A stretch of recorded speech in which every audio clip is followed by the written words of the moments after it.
नमस्कार, good morning. मी करणसिंह पवार. आपण पाहत आहात लोकशाही मराठी बुलेटिनमध्ये आपलं स्वागत आणि माझ्यासोबत माझी सहकारी.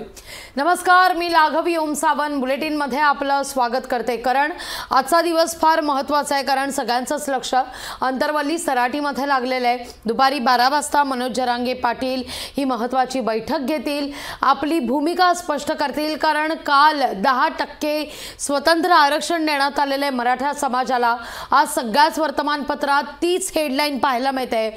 आपण सुद्धा वर्तमानपत्रातील या ठळक बातम्या पाहणार आहोतच, पण अंतरवली सराटीत आज सगळ्यांचंच लक्ष आहे. त्यामुळे मनोज जरांगे पाटील यांच्या संदर्भातलं क्षणाक्षणाचं अपडेट सातत्यानं तुमच्यापर्यंत पोहोचवत राहू. तर तिथं अजित पवार गटानं सुद्धा उच्च न्यायालयामध्ये याचिका दाखल केलेली आहे शरद पवार गटाविरोधात. त्या संदर्भात सुद्धा अपडेट देत राहणार आहोत. पण सुरुवातीला आपण एक नजर टाकूया आजच्या महत्त्वाच्या वर्तमानपत्रांमध्ये टॉप हेडलाईन्स काय आहेत. तर 10% स्वतंत्र आरक्षण म्हणून लोकसत्तानं हेडलाईन केलेली आहे. राज्यात 28% लोकसंख्या असलेला मराठा समाज अनेक दशकांपासून अगदी पिढ्यानपिढ्या मागासलेला राहिलेला आहे. हा वर्ग इतका दुर्बल आणि वंचित आहे की त्याला विद्यमान मागासवर्गीयांपासून स्वतंत्र आरक्षण देणं गरजेचं आहे, असा निष्कर्ष नोंदवत आणि हीच अपवादात्मक आणि असाधारण परिस्थिती असल्याचं नमूद करत राज्य मागासवर्ग आयोगानं मराठा समाजाला स्वतंत्र सवर्ग करून आरक्षण देण्याची शिफारस केली आहे. ही शिफारस स्वीकारून राज्य सरकारनं ओबीसी आरक्षणाला धक्का न लावता मराठा समाजाला स्वतंत्र 10% आरक्षण दिलंय.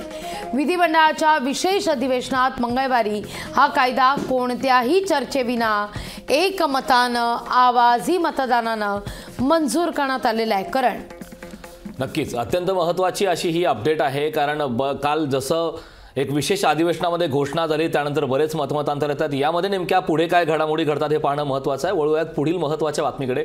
महाराष्ट्र टाइम्समध्ये ही महत्त्वाची बातमी आहे. स्वयंपुनर्विकासासाठी राज्य बँकेकडून कर्ज, अशा प्रकारची ही महत्त्वाची हेडलाईन आहे. मुंबईतील स्थानिकांना त्यांच्याच जागी स्वयंपुनर्विकासातून घरे दिली जातील असे जाहीर करतानाच उपमुख्यमंत्री देवेंद्र फडणवीस यांनी या प्रक्रियेसाठी सर्वतोपरी पुढाकार घेण्याचा शब्द यावेळी दिलाय. स्वयंपुनर्विकासासमोरील आर्थिक आव्हाने पेलण्यासाठी राज्याचे शिखर बँक असलेल्या राज्य सहकारी बँकेने देखील 1000 कोटी रुपयांची तरतूद करावी अशी सूचना देखील देवेंद्र फडणवीस यांनी केली आहे. सरकारकडून मंजुरी मिळणाऱ्या या गृहनिर्माण सोसायट्यांना ही बँक कर्ज देईल अशी व्यवस्था उभी करण्याचं फडणवीस यांनी स्पष्ट केलंय. गृहनिर्माण संबंधी सहकारी सोसायट्यांसाठी घेण्यात आलेल्या विविध निर्णयांच्या पार्श्वभूमीवर भाजप, शिवसेना व मनसे नेत्यांनी काळा चौकी येथील अभ्युदनगरच्या शहीद भगतसिंग मैदानावर धन्यवाद देवेंद्रजी या कार्यक्रमाचं आयोजन करण्यात आलं होतं. यावेळी झालेल्या सभेत देवेंद्र फडणवीस यांनी महत्त्वाची आश्वासने दिलेली आहेत. तर गुजरात समाचारची हेडलाईन काय ते सुद्धा आपण पाहूया. कारण गुजरात समाचार म्हणताय सोनिया गांधी आणि अश्विनी वैष्णव सहित 41 खासदार राज्यसभेवर बिनविरोध जाणार आहेत. काँग्रेसच्या माजी अध्यक्षा सोनिया गांधी, भाजपचे राष्ट्रीय अध्यक्ष जे.पी. नड्डा, नुकतेच भाजपात प्रवेश केलेले अशोक चव्हाण सुद्धा, केंद्रीय मंत्री अश्विनी वैष्णव आणि मुरुगन यांच्यासह 41 जणांची राज्यसभेवर बिनविरोध वर्णी लागलेली आहे. राज्यसभेची निवडणूक 27 फेब्रुवारीला होणार आहे. कर्नाटकात 4 जागांकरता 5 उमेदवार आहेत, त्यामुळे तिथं मात्र एक लढत पाहायला मिळेल. उत्तर प्रदेशमध्ये 10 जागांकरता 11 उमेदवार रिंगणात आहेत. आता वळूयात पुढील बातमीकडे. पुढची बातमी आहे सामनाची. बळीराजा आज देणार दिल्लीत धडक. खरं तर लागवी मागच्या आठवड्याभरांपासून आपण पाहतोय या आंदोलनाबाबत वेगवेगळ्या घडामोडी घडतायत. राजधानी दिल्लीवरती शेतकऱ्यांचं हे वादळ धडकलेलं आहे. त्याच बाबतीत आता अपडेट येत आहे.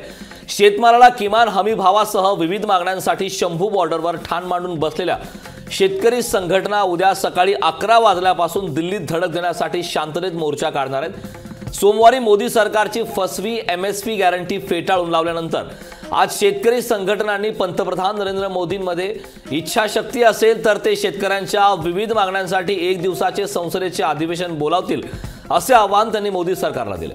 त्यामुळे आगामी काळात या आंदोलनाबाबतीत काय घडामोडी घडतात, शेतकरी नेत्यांचं शेतकऱ्यांचं समाधान होतं का हे पाहणं महत्त्वाचं असणार आहे. अगदी आणि करण त्या दृष्टिकोनातून दिल्लीच्या सीमेवर सुद्धा शंभू बॉर्डर असू दे किंवा सिंधू बॉर्डर या ठिकाणी चोख बंदोबस्त ठेवण्यात आलेला आहे। या संदर्भात सुद्धा अपडेट आपण आपल्या माध्यमातून प्रेक्षकांना देत राहणारच आहोत।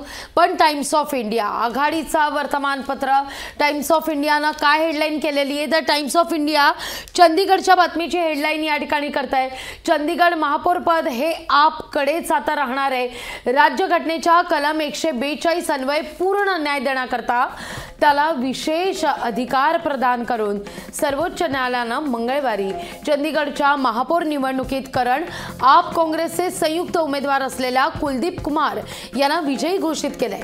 30 जानेवारीला झालेल्या मतदानात गैरप्रकार घडून आलेला होता आणि या सगळ्याच प्रकरण कोर्टात जाऊन पोहोचलेलं होतं। कोर्टानं सुद्धा ताशेरे ओढलेले होते आणि याच विषयी आता मात्र या सगळ्या वर्तमानपत्रात आघाडीच्या वर्तमानपत्रात बातमी छापून आलेली आहे, कारण आता चंदीगडचं महापौर पद हे आपकडेच असणार आहे।